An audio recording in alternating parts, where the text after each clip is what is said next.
আলহামদুলিল্লাহি ওয়া কাফা ওয়া সালামুন আলা ইবাদিহিল্লাযীনা ইসতাফা আম্মা বা'দ। আউযু বিল্লাহি মিনাশ শাইতানির রাজীম। বিসমিল্লাহির রহমানির রহিম।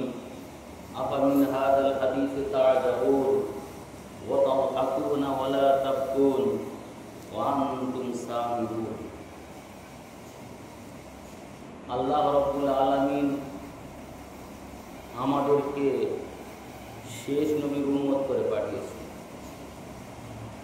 শেষ নবী যেমন সমস্ত নবীদের শ্রেষ্ঠ,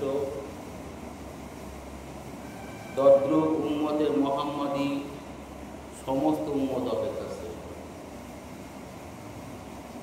উম্মতে মুহাম্মাদীকে বলা হয়েছে খায়রে উম্মত, সর্বোৎকৃষ্ট উম্মত। উম্মতে মুহাম্মাদীর দিকে খেয়াল করে বলা হচ্ছে আফামিন হাযাল হাদীসি তা'জাবুন, তোমরা কি আশ্চর্য বোধ করছো? এই কোরআন পড়া হচ্ছে, তোমরা আশ্চর্য বোধ করছো কেমন ধরনের, কি হবে? বলছে ওয়া তাদহাকুনা ওয়া লা তাবকুন, তোমরা হাসছো, কাঁদছো না। হাসাহাসি করাটা এটা খারাপ? হাসার জায়গা হাসার কথা হবে, কান্নার জায়গায় কাঁদতেই হবে। তো কোরআন শুনে আশ্চর্য বোধ করবে আর হাসাহাসি ঠাট্টা তামাটা করবে, কি বলছে রে ও, হ্যাঁ কি শোনাচ্ছে, তোমরা কাঁদছো না। ওয়া আনতুম সামিদুন, আর তোমরা আমোদ প্রমোদে মত্ত রয়েছে। এখানে একটা কথা মনে রাখা দরকার, নবী আলাইহিস সালাতু ওয়াস সালাম দ্বীন ইসলামকে প্রচার করার জন্য তিনি যতটুকু কষ্ট সহ্য করেছেন, অন্যান্য ততটুকু কষ্ট সহ্য করেন। নবী আলাইহিস সালাতু ওয়াস সালাম তিনি হলেন বিশ্বের জন্য রহমত স্বরূপ। এ কারণেই তিনি শ্রেষ্ঠ, তিনি হলেন রাহমাতুল লিল আলামিন, সমগ্র বিশ্বের জন্য মোট করুণা আশীর্বাদ স্বরূপ। নবী আলাইহিস সালাতু ওয়াস সালাম যখন কোরআনে কারীম তেলাওয়াত করতেন, কাফেররা চেষ্টা করত কেউ যেন মুহাম্মদের কাছে না যায় আর তার কাছে এই কোরআনটা না শোনে। তারা জানতো যে মুহাম্মদ সাল্লাল্লাহু আলাইহি ওয়াসাল্লাম তিনি সত্য নবী ও রাসূল, তিনি হক, কিন্তু জেনেও মানত না। কেন মানে না? তাদের হাত থেকে মানে ক্ষমতা চলে যাবে, বাবুকেও বলবে না, এদের কর্তৃত্ব থাকবে না, অতএব মানা যাবে না। কোরআনে কারীম তেলাওয়াত করা হতো, তারা বাইজি নাচ করত, কোরআন বলতে ওয়াকালাল্লাযীনা কাফারু লা তাসমাউ লিহাযাল কুরআনি ওয়ালগাউ ফীহি লাআল্লাকুম তাগলিবুন। কাফেররা কি বলতো? কাফেররা বলতো লা তাসমাউ লিহাযাল কুরআন, এই কোরআন তোমরা শুনবে না, কোরআন শুনুনি। তাদের ধরিয়ে দেওয়া হয়েছে, মাথায় দেওয়া হয়েছে, কানে ধরিয়ে দেওয়া হয়েছে যে কোরআন শোনো না, এর মধ্যে খারাপই আছে, তোমাদের ক্ষতি হবে, বাপদা ধর্ম ত্যাগ করতে হবে, অতএব কোরআন শোনার দরকার নেই, ওর যাওয়ার দরকার নেই। লা তাসমাউ লিহাযাল কোরআন, শুধু এতটুকু বলে ক্ষান্ত হয় যে কোরআন শুনবে না। ওয়ালগাউ ফি, আর হাঁকাহাঁকি চিল্লাচিল্লি করো, হইচই করো। কেন? যদি কেউ যায় তার কানে যেন কোরআনের আওয়াজটুকু না পড়ে, চেঁচামেচি করা আরম্ভ করে দাও। লাআল্লাকুম তাগলিবুন, খুব সম্ভব তোমরাই বিজয়ী হবে, তোমরা সফল কাম। কেন? হাঁকাই করলে একার মুখে কথা, 10 জন হাঁকলে ওই হবে। তো তারা কি করতো? বাইজি নাচ করতো, বাইজি এনেছে, নাচ গানেওয়ালি মেয়ে, তাদের নিয়ে এসে নাচানাচি করতে লাগে যে কোরআন যেন না শোনা হয়। নবী আলাইহিস সালাতু ওয়াস সালাম তিনি উম্মতকে বারবার সতর্ক করেছেন বর্তমান সময়ের দিকে লক্ষ্য করে যদি আমরা দেখি, আমরা খুব সহজ বুঝতে পারব। আমরা বর্তমানে যারা উম্মতে মুহাম্মাদি আছি, আমরা আস্তে আস্তে আমরা মুসলমানদের রীতিনীতি ত্যাগ করে অমুসলিমদের রীতিনীতি গ্রহণ করছি, আর এটাকে আমরা ভালো বলে মনে করছি। ইসলামের রীতিকে ত্যাগ করে অমুসলিমদের রীতি যদি কেউ ভালো বলে গ্রহণ করে, তার ইমানের মারাত্মক ক্ষতি, ইমানের ক্ষতি। যেমন উদাহরণ দিচ্ছি, অমুসলিমদের পূজায় গিয়ে যদি কেউ উদ্বুদ্ধ করে কিংবা তার উপরে সন্তুষ্ট থাকে কিংবা এটা বলে বাহ খুব সুন্দর, কোনো অসুবিধা নেই, তার ইমান চলে যাবে। তার অর্থ হলো সে নবী আলাইহিস সালাতু ওয়াস সালামের আনিত দ্বীনটাকে না গ্রহণ করে অমুসলিমদের রীতিনীতিটাকে গ্রহণ করেছে। নবী আলাইহিস সালাতু ওয়াস সালাম বললেন, লা ইউমিনু আহাদুকুম হাত্তা ইয়াকুনা হাওয়াহু তাবআন লিমা জিতু বিহি। তোমাদের মধ্যে কেউ ততক্ষণ পূর্ণ মুমিন হতে পারবে না যতক্ষণ না আমার আনিত দ্বীনটা তার যে রিপু বা রসনা, তার বাসনা, মনস্কামনা, প্রবৃত্তি এর অনুগত না। নবীর আনিত দ্বীন, এই দ্বীনের অনুগত হতে হবে, দ্বীন অনুযায়ী চলতে হবে। তাহলে এর থেকে আমরা কি বুঝলাম? কোরআনে কারিমে আল্লাহ রাব্বুল আলামিন বললেন, ইন্নাদ দীনা ইনদাল্লাহিল ইসলাম। আল্লাহর কাছে সবচাইতে মনোনীত ধর্ম হলো ইসলাম ধর্ম। ওয়া মান ইয়াবতাগি গায়রাল ইসলামি দীনান ফালা ইকবালা মিনহু। যারা ইসলাম ছাড়া অন্য কোন ধর্মটাকে ধর্ম বলে গ্রহণ করে, তা কখনো আল্লাহর কাছে গ্রহণযোগ্য হবে না, আল্লাহ কবুল করবে না। তাহলে বোঝা গেল দ্বীনে ইসলাম হলো একমাত্রই সঠিক ধর্ম। আমরা যদি নবী মুহাম্মদ সাল্লাল্লাহু আলাইহি ওয়াসাল্লামকে ভালোবাসি, আমি আগেই বলি সে কথা অনেকবার, যে আল্লাহ রাব্বুল আলামিন এটাই বলতে চাচ্ছেন যে নবী মুহাম্মদ সাল্লাল্লাহু আলাইহি ওয়াসাল্লামকে মডেল করে, যেমন আমাদের জন্য সাহাবায়ে কেরামদের কিছু কাসুটি করে, যেমন ধরেন কর্তৃপাত। কোরআন বলছে আমিনু কামা আমানান নাস, তোমরা ঈমান আনো যেমন অপরাপর লোকেরা ঈমান এনেছে। তার মানে সাহাবায়ে কেরাম যে ধরনের ঈমান এনেছে, তোমাদের ওই ধরনের ঈমান আনতে হবে। আমিনু কামা আমানান নাস। এখানে বলা হচ্ছে যে তোমরা নবী আলাইহিস সালাতু ওয়াস সালামের ইত্তেবা করো, তাহলে তোমরা কি হবে? তোমরা আল্লাহর কাছে প্রিয় হবে, আল্লাহ তোমাদের ভালোবাসবেন। সে কারণে আল্লাহ তাআলা ঘোষণা করে দিলেন,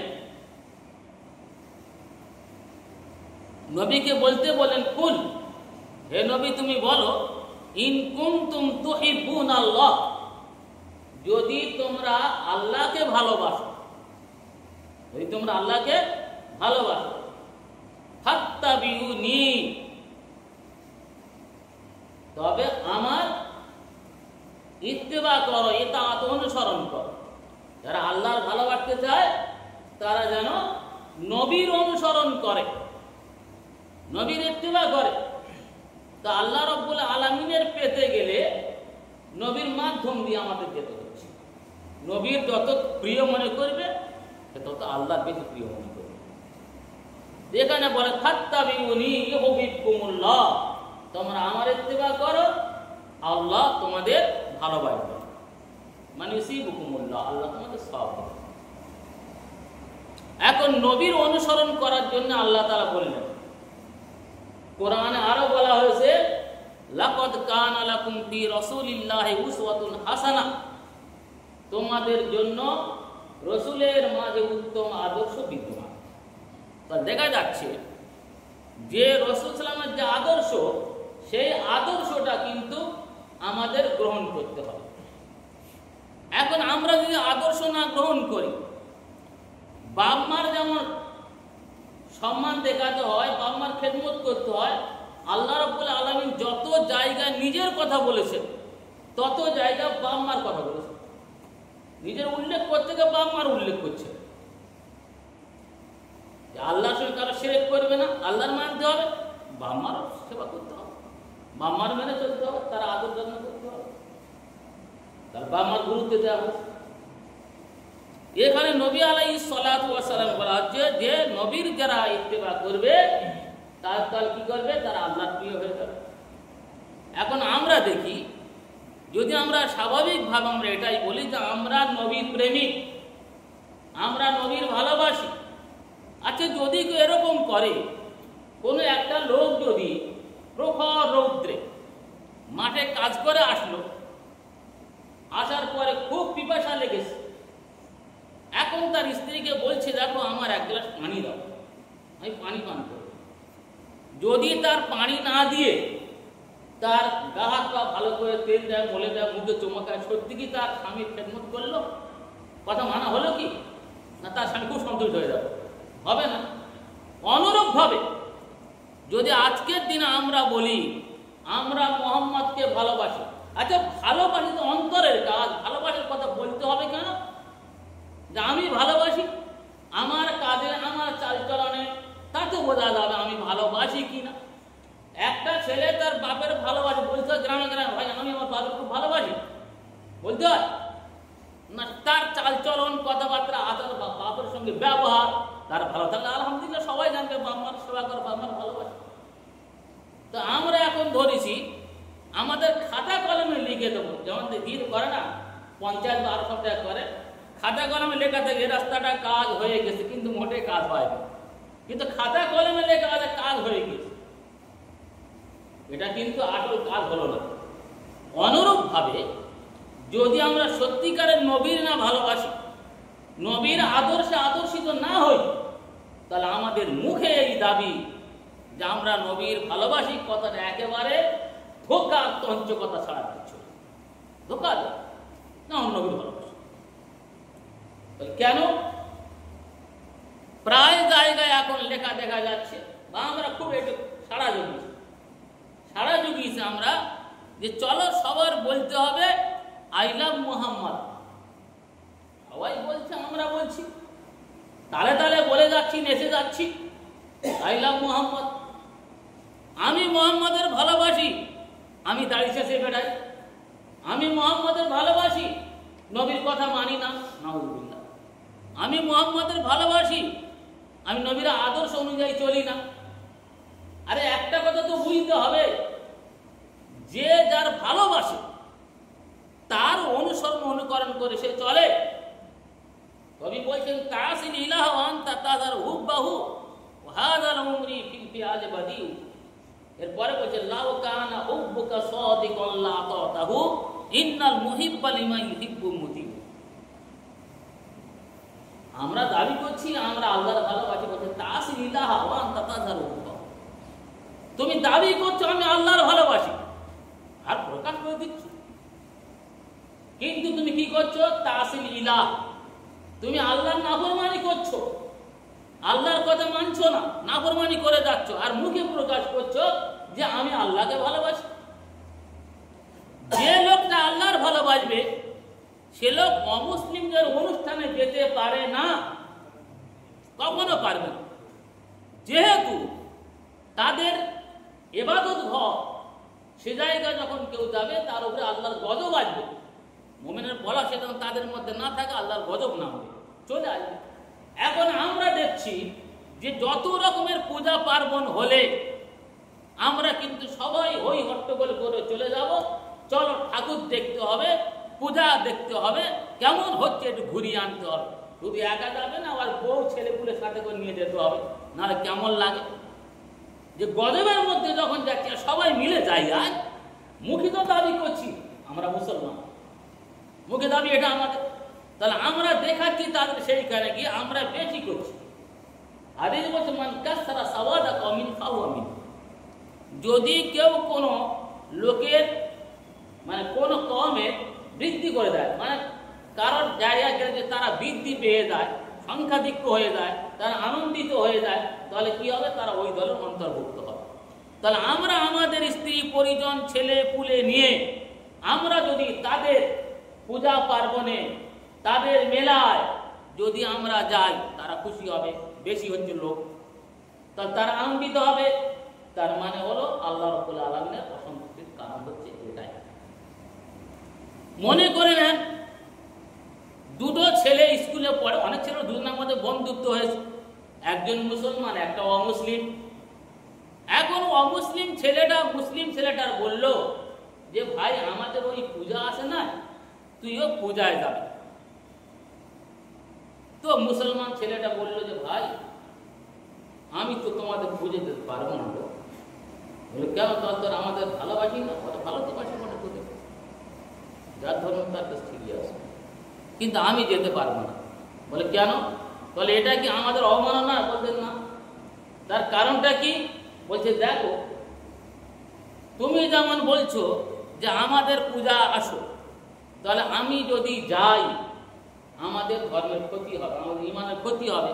আর তুমি বলো তো ভাই আমি যদি তোমার দাওয়াত দিই যে চলো আমাদের কোরবানির দিন তোমার দাওয়াত থাকলো, তুমি আমাদের কোরবানি দাও, আসবে ওরা? আসবে না, মোটে আসবে না। কেন? তারা বলবে যে আমাদের ধর্মে বলে, আমাদের দেবতা বলে মনে করি আমরা গরুকে, আর সেই গরু জবাই করবে আমাদের, যা মানে আমাদের ধর্মের অবমাননা করা, আমাদের দেবতা অসন্তুষ্ট হয়ে যাবে। তাহলে একটা মুমিন তো বলতে পারে তোমাদের মন্দিরে যাওয়া, তোমাদের গির্জায় যাওয়া, তোমাদের অনুষ্ঠানে যাওয়া আমাদের আল্লাহ রাব্বুল আলামিনের সঙ্গে শরীক করা হবে, আল্লাহ অসন্তুষ্ট হবেন, আমরা বলতে পারি। তাহলে বোঝা গেল লাকুম দীনুকুম ওয়ালিয়া দিন, তোমাদের জন্য বাবা তোমাদের ধর্ম, আমার জন্য আমার ধর্ম। এই ক্ষেত্রে একটা জিনিস বোঝা যায় যেটা আমাদের কথায় কথায় বেশ এইটা খুব চর্চা হয়, সেটা হলো এই যে ধর্ম যার যার অনুষ্ঠান সবার কখনো না। তাহলে ওরা আমাদের এখানটা করতে খেতে আসে, আমাদের ঈদগাহ নামাজ পড়তে আসে, আসবে কি? মোটেই আসবে না। তাহলে এখানে আমি কেন বলতে চাইলাম কথাটা? এই জন্য কথা বলতে চাইলাম যে আমরা যদি আল্লাহ রাব্বুল আলামিনের আদেশ নিষেধ না মেনে চলি, নবীর আনিত দিনটাকে গ্রহণ না করি, সেই অনুযায়ী কাজ না করি, তাহলে কিন্তু আমরা প্রকৃতপক্ষে মুসলমান থাকতে পারি না, মোটেই থাকতে পারি না। আজ দেখা যায় বহু কাজে অমুসলিমদের বিভিন্ন কাজে, মানে বিভিন্ন অনুষ্ঠান, বিভিন্ন পূজা পার্বণ, যে ধরনের মুসলমান ছেলেমেয়েরা দলে দলে যোগদান করছে, দলে দলে, তাহলে এটা অমুসলিমদের রীতিনীতি গ্রহণ করছে। আচ্ছা দেখানো যাবে কি যে অমুসলিমরা মুসলমানদের জলসা জুলুসে মিলাদ মাহফিলের সবসময় বসে আর শুনতে ধরতো? মোটেই দেখানো যাবে। তারা তাদেরটা থাকে, তারা এটা ওভাবে বসে না, চলো বসে ভালো করে শুনবো কি বলছে দেখে আছে, মোটেই হয়। তাহলে আমরা কেন আমাদের ধর্মের রীতিনীতিকে ছেড়ে দিয়ে আমরা অমুসলিমদের রীতিনীতি বসে থাকবো? তাহলে সত্যিকারের এই মহব্বত কিন্তু নয়। সে কারণে আল্লাহ রাব্বুল আলামিন বললেন কুল ইন কুনতুম তুহিব্বুনাল্লাহ ফাত্তাবিউনি ইউহিব্বুকুমুল্লাহ, হে নবী তুমি বলে দাও যে যদি তোমরা আল্লাহকে ভালোবাসতে চাও তাহলে আমার অনুসরণ করো, আমার ইত্তেবা করো, তাহলে আল্লাহ তোমাদের ভালোবাসবেন। তো নবীর অনুসরণ করতে হবে। আজকে আমরা ব্যানারে লিখে দিলাম, কাগজে লিখে দিলাম আই লাভ মোহাম্মদ, সব জায়গা সবাই লাফালাফি করছে I love Mohammad, I love Mohammad. তারপরে দেখা গেল ওই কাগজটা পথে ছিঁড়ে ফেলে দেওয়া হলো, কোথায় পায়খানায় পড়লো, কোথায় প্রস্তাবখানায় পড়লো, কত লোক তার বুদ্ধি হেঁটে গেল। তা আমরা কি ওই মোহাম্মদকে কি অবমাননা করছি না? হচ্ছে না এটা? তাহলে আমাদের এই লাফালাফি কিসের লাফালাফি? এটা একটা হুজুগ। তাতে কেউ ঘোলা জলে মাছ ধরার চেষ্টা করছে, ও ব্যাপারটা আলাদা কথা। ঘোলা জলে কেউ মাছ ধরতে পারে? আমরা এটা জানি যে নবী মুহাম্মদ সাল্লাল্লাহু আলাইহি ওয়াসাল্লামের ভালো না বাসলে সে মুমিন থাকবে না, কোনো আলাদা কথা। ভালোবাসা অন্তরের কাজ, ভালোবাসা বাহ্যিকভাবে দেখানো যায় না, দেখানো যায় না। একটা ছেলে যদি বদমাইশি করে আর তার বাপ যদি তার বলে রাগ করে খারাপ কাজের জন্য একটু জাতি ঘর থেকে বের হয়ে যা, বাপ যদিও বলছে কিন্তু তার অন্তর ফেটে যাচ্ছে কথাটা বলে যে বাচ্চা আমি বলছি, তাই না? তাহলে আমরা মুখে দেখাতে পারি না, লিখে দেখাতে পারি না ভালোবাসাটা। ভালোবাসা অন্তরের কাজ, এজন্য অন্তর দিয়ে সে ভালোটা বাসতে হয়। ইন্নাল মুহিব্বা লিমান ইউহিব্বু মুতিউ, মানে যে ভালোবাসে, যাকে ভালোবাসে সে ঠিক তার অনুসরণ তার অনুসরণ করে যায়। একটা লোক আল্লাহর ভালোবাসে, সে দিবারাত্রিরে সে আল্লাহর তপে আল্লাহর জপ করতে বসে গেছে, গভীর রাত্রে সে আল্লাহর তাআলার ইবাদতে বসে গেছে, আল্লাহর জিকিরে বসে গেছে। কেন? তার সঙ্গে আল্লাহর সম্পর্ক, নিগুড় সম্পর্ক। চাইবে, কিছু বলবে আল্লাহর কাছে, সেটা তার নিগুড় হবে। সে বলছে, এ খাতায় লিখে দিলে হবে না, আল্লাহ আমার এটা দিতে হবে কি? এ কথা বললে হবে না। তাহলে কাগজ কলমে লিখিয়ে দে, ফিতনা তৈরি করা কখনো ভালো কাজ না। এর জন্য আমাদের লাফালাফি করতে হবে, এই করবো তাই করবো, কোনো মতে না। মহব্বত তৈরি করতে গেলে এদের বোঝাও, এদের শেখাও, নবীর আদর্শকে গ্রহণ করো। নবী কি করে গেছেন আর আমরা উল্টে কি করছি। আজকে যদি দেখা যায় এই চেংড়া ছেলেরা হোক আর নওজোয়ান ছেলেরা হোক আর যেই হোক না কেন, নবীর প্রতিটা আদর্শের দিক থেকে এরা ফিরে আসতেছে। তার কারণ আজ সমাজে যদি দেখা যায়, প্রসঙ্গ তুলে নিই, মনে করেন বিবাহ প্রসঙ্গ। এখন বিবাহ দিতে গিয়ে আর নিতে গিয়ে করতে গিয়ে দেখা যাবে সমস্ত মুসলিম রীতিনীতি ত্যাগ করে আজকের মুসলমানেরা অমুসলিমদের রীতি গ্রহণ করেছে। আগে কিন্তু ছিল না, এখন চলছে। যুগ বলেছে, পাল্টে গেছে যুগ। কি হচ্ছে এখন? চলো গালে ক্ষীর দিতে হবে। গালে ক্ষীর দেওয়া কেন? গালে ক্ষীর কিসের জন্য? একটা মেয়ের বিয়ে হবে, তার গালে ক্ষীর দেবে। কত লোক ক্ষীর দিতে পারে, কত মেয়েও ক্ষীর দিতে পারে নাকি? পর্দার কোনো ব্যবস্থা থাকবে? কিছু থাকবে না। বদমাইশি হতে পারে তার ভিতরে। গায়ে হলুদ কেন দেবে? শরীয়ত নয়, কিন্তু অমুসলিমদের রীতিনীতি। কিন্তু মুসলমান খুব ভালো করে ধরেছে, গায়ে হলুদ না দিতে হবে। হ্যাঁ, বিয়ের দিন দিতে হবে। কেন দিতে হবে? এটা এই রীতি কিন্তু আমাদের বাদ দিতে হবে এগুলো, কিন্তু আমরা ওদের বাদ দিতে রাজি না। থাকলো ছেলের বিয়ে দিচ্ছি, বরযাত্রী তো নিতেই হবে। আমার কোনো দাবি নেই বাবা, কোনো দাবি নেই আমার, কিন্তু 100 জন বরযাত্রী নিতে হবে। ওটা দাবি না, ওটা আবদার। শরীয়ত কঠোর ভাবে না যায়। কিসের পর তোমার বরযাত্রী তুমি যাবে? মানে তুমি 1000 লোক না যাও, বরযাত্রী ঘরে এসে খাও, দেখি তোমার সাহস কতটুকু। তুমি কতটুকু নবীর আদর্শ মানো, বরযাত্রী নিয়ে যাবে, ঘরে এসে খাও। এরা তা করবে নাকি? এরা করবে ওইটাই, কত দেবে বলো আর কত নেবে বলো। আবার অনেকে বলবে যে আমি বরযাত্রী আসবো বাড়ি, কিন্তু তোমাদের কন্যা যাত্রী নেব না। এটা আবার কোন বিবেকের কাজ? তুমি খেয়ে আসবে আর তার তুমি খাওয়াতে চাইবে না। আমরা বিভিন্ন দিক থেকে দেখছি নবী সাল্লাল্লাহু আলাইহি ওয়াসাল্লামের যে আদর্শ, সে আদর্শটাকে আমরা মেনে চলছি। আমরা চাচ্ছি যে কোনো ভাবে গলে মারে আমাদের চলে যেতে পারলে হলো, ও আদর্শের দরকার নেই। মুখে শুধু দাবি করব যে আমরা নবী মুহাম্মদকে ভালোবাসি, নবীর জন্য জীবন দেব। যারা বলছে নবীর জন্য জীবন দেব, তারা প্রথম ভালো। এত সহজ না। যে জীবন দেওয়ার হবে সে চুপ থাকবে, সে কাজ করবে বেশ কৌশলের সঙ্গে, সে লাফালাফি করবে না, হ্যাঁ জীবন দেবো আয় আয়, সে বলবে না। সে তার চিন্তাধারা আলাদা। তার নবীর জন্য জীবন দেবে, কারণ তুই আল্লাহর জন্য জীবন দিবে, নবীর জন্য কেন দিতে যাবে? তার মুখে আমরা দাবি করছি যে আমরা নবীর জন্য জীবন দেবো, আর আমাদের হুজুগ একটা আছে, একটা কিছু তুললে হলো, হ্যাঁ রে মোল্লাদের এই কথা বলেছে। এটা খারাপ কথা যে একজন লোক লিখেছে যে আমি মুহাম্মদকে ভালোবাসি, আই লাভ মুহাম্মদ, তার ধরে জেলে দেওয়া। নিঃসন্দেহে খারাপ কথা, আমাদের কষ্ট লাগবে, নিঃসন্দেহে কষ্ট লাগবে। কিন্তু যে লিখেছিল তার মনে কি আছে আল্লাহ খুব ভালো লাগে। সে কেন হঠাৎ লিখতে গেল চৌরাস্তার উপরে? তার দরকারটা কি ছিল? তুই মোহাম্মদের ভালোবাসি, তোর মনে বলতে হবে কারোকে?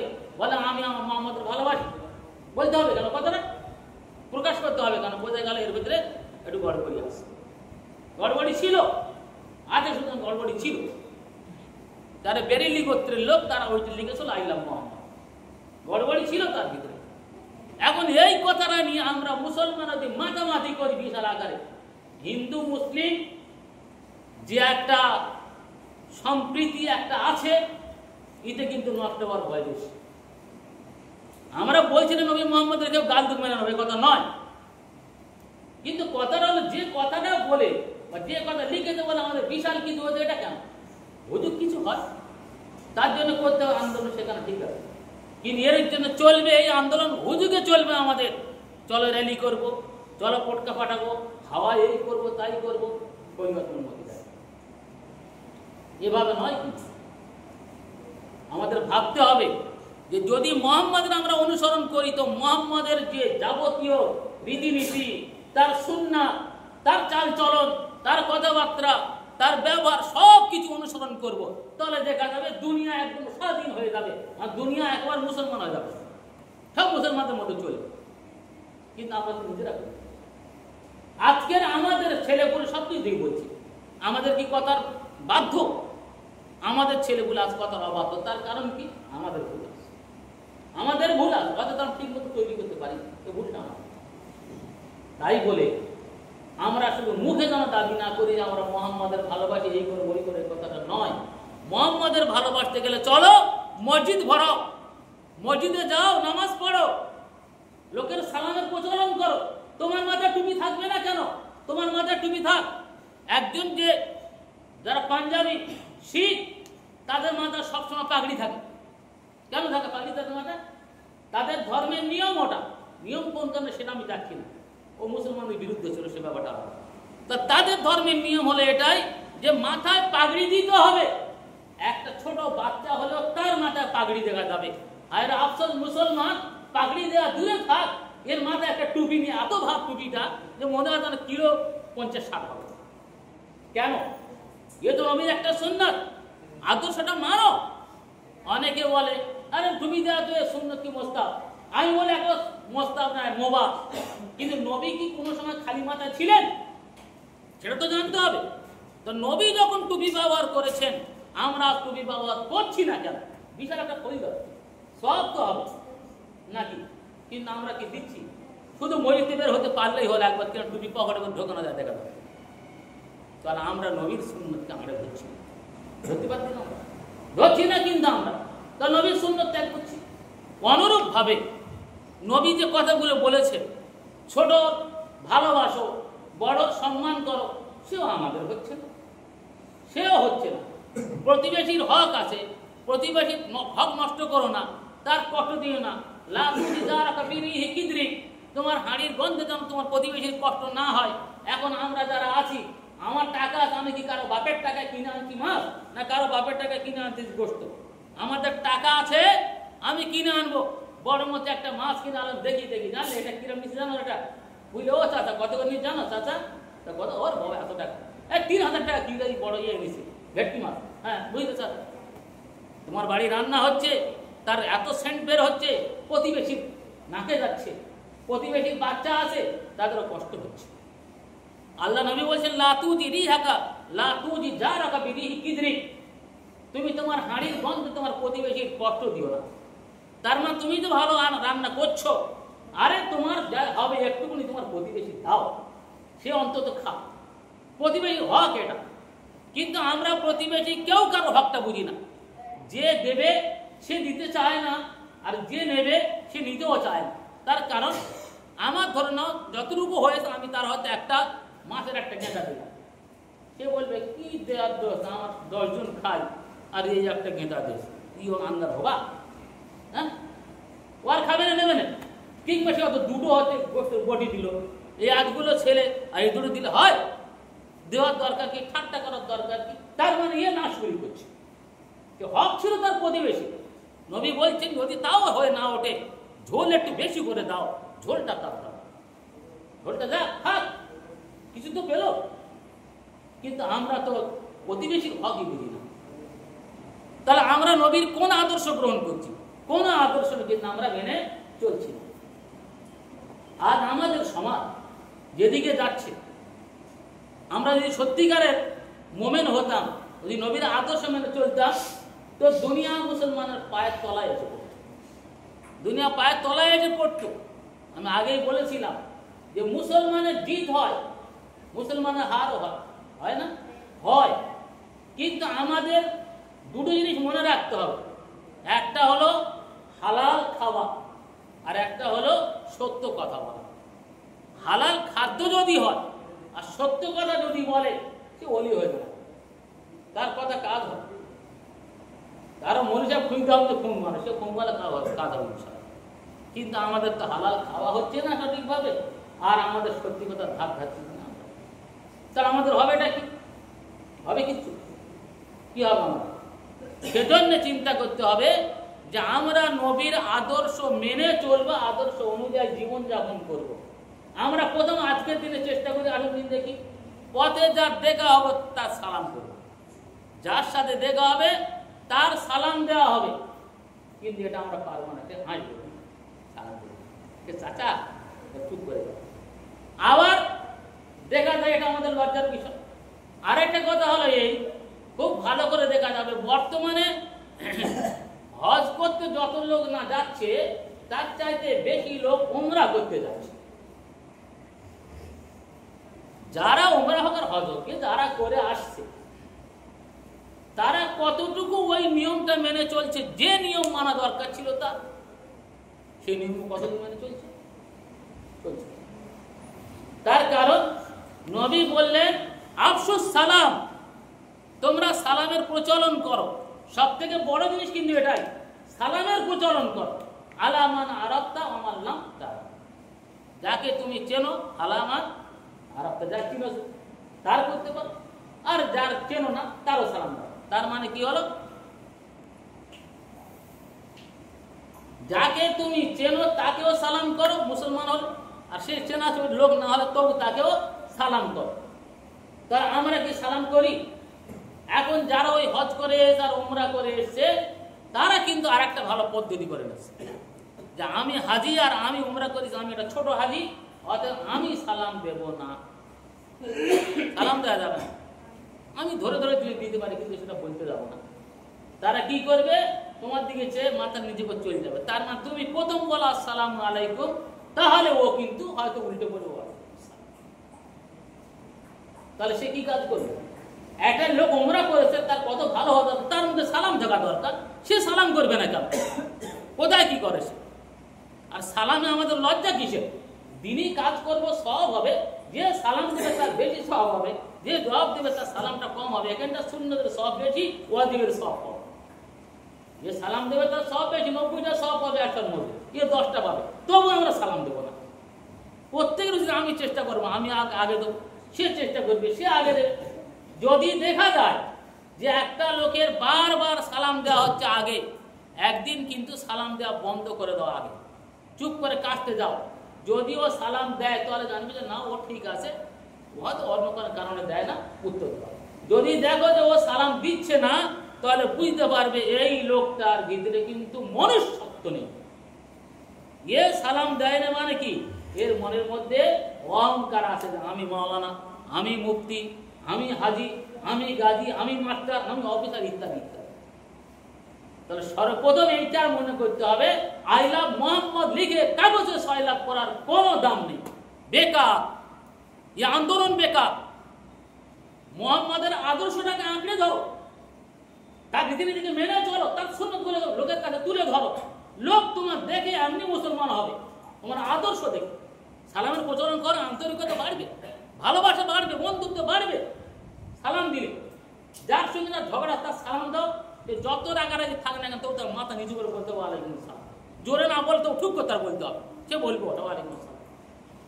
কিন্তু আমরা সেই সালামটাকে কিন্তু একেবারে বর্জন করেছি। দুটো জিনিস যদি আমরা মাথায় করে রাখতে পারি, একটা হচ্ছে কি আমাদের সালামের প্রচলন করতে হয় বেশি করে, আর মাথাটা ঢেকে রাখা। আজ আমরা তো সাধারণভাবে আমরা মাথা ঢাকি না, কিন্তু পায়খানা করতে গেলে মাথা ঢাকতে হয়, শরীয়তের মশলায় পায়খানা মাথা ঢাকতে হয়, কিন্তু আমরা তো মোটেই ঢাকি না। তা কোথায় মাথা ঢাকবে সে? তাহলে আমাদের মাথা ঢাকা দরকার। মাথায় টুপি থাকলে আল্লাহ তার মর্যাদা দেবে। একটা লোক যা মাথা আনসার ভাগ না, ও মাথা টুপিতে হাঁটু লোক বলে আসসালামু আলাইকুম আসসালাম, সকলে শুধু ওর কথা না, যার যে দেবে। তাহলে যে দেবে মাথায় টুপি, এই টুপি দেওয়ার কারণে ওর কিন্তু সালাম দেবে। যদি ওর মুখে দাঁড়িয়ে তবু তার সালাম দেবে আগে।